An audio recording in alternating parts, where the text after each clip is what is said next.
परिचयाचा आहे. काका आपलं नाव सांगा. दिनकरराव दौलतराव वाटाणे. वाटावणे आणि त्यांच्या सौभाग्यवती.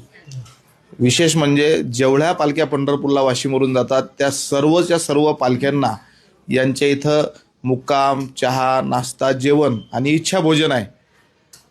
तुकाराम महाराज म्हणतात, अभिमान नुरे कोळ अवघेची पुरे.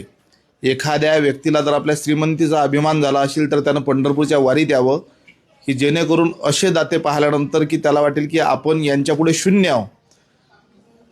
काका मला सांगा, तुमच्या इथं वर्षातून किती पालख्या आहेत? 72 पालख्या. 72 पालख्यांना म्हणजे जेवणाची, नाश्त्याची, मुक्कामाची व्यवस्था करून देतात.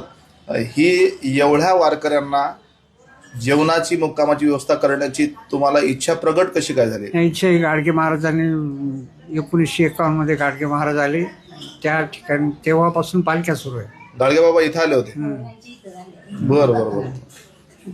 तेव्हापासून तुम्ही इथं सुरुवात आहे तेव्हापासून.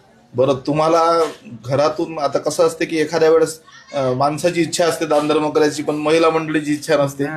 काही आईचा विरोध? नाही, आईचा विरोध आहे तर खूप उल्हासानं, बिलकुल अति उल्हासानं. तयाची ते कांता तयाचं सारखी. म्हणजे त्यांच्या पत्नीचं सुद्धा मी आता कालपासून पाहून राहिलो, आईचा सुद्धा तेवढाच सहभाग आहे त्या पुण्याच्या वाट्यामध्ये. एवढं तुम्ही पुण्यकर्म करून आले. तुमचा म्हणजे आहे पत्नीचा सहभाग, पण तुमचे मुलं, तुमचे नातवंड ते सुद्धा पंक्ती वाढताना दिसून आले. पूर्ण.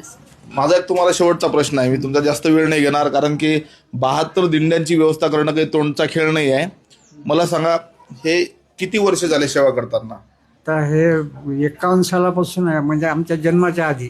बापरे, वडिलापासून चालू आहे. तेव्हापासून तुमची आता हे एवढी सेवा चालू आहे, तर तुम्हाला आर्थिक दृष्ट्या काही त्याचा लाभ झाला काय? खूप फार मोठा लाभ. अति लाभ. आता आपल्या लॉन सर्कलला अख्ख्या विदर्भात नाही. बरोबर. पूर्ण विदर्भात, पुण्याला पण नाही.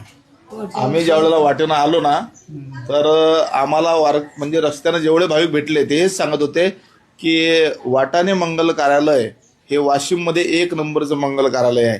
आणि हे सर्व जे काही त्यांना आर्थिकदृष्ट्या लाभ होत असेल त्याचा एकच म्हणता येईल की वारकऱ्यांचे पावलं या घराला लागले, आणि म्हणून वारकऱ्याची सेवा केल्याच्यामुळे या घराला, वारकऱ्याच्या सेवेमुळेच हे सर्व घडा लागलं, बाकी काही नाही. बस वारकऱ्याच्या सेवेचं काय फलित आहे हे जर पाहायचं असेल तर महाराष्ट्रातील उदाहरण जर द्यायचं झालं तर मी वाटाणे काकाचं उदाहरण देईन. या घरावर वारकऱ्याची नितांत कृपा आहे, यांची वारकऱ्यांना श्रद्धा आहे, आणि म्हणून पांडुरंगाचा खूप मोठा आशीर्वाद या घराला लाभलेला आहे. अशीच सेवा यांच्या हातून वारकऱ्यांची अविरत घडत राहो ही गजानन महाराजांच्या चरणी, पांडुरंगाच्या चरणी प्रार्थना करतो. रामकृष्ण हरी. खूप धन्यवाद काका.